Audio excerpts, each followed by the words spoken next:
দিয়েছে। তা আমরা আইজিএর অফিসে আমরা যারা অনশনে ছিলাম, আইজিএর মহোদয় আমাদেরকে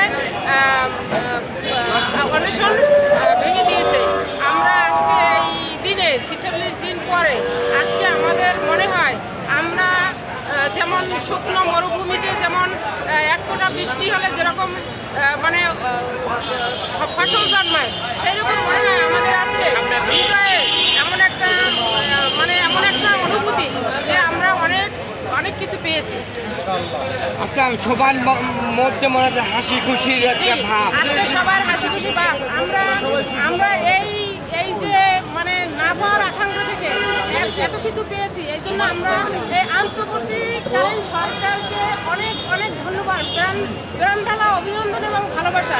তাছাড়া আমাদের আইজিএম মহোদয় এবং আমাদের যে নেতাকর্মীরা আছে যারা আমাদের জন্য দিনের পর দিন মানে অনেক কষ্ট করেছেন।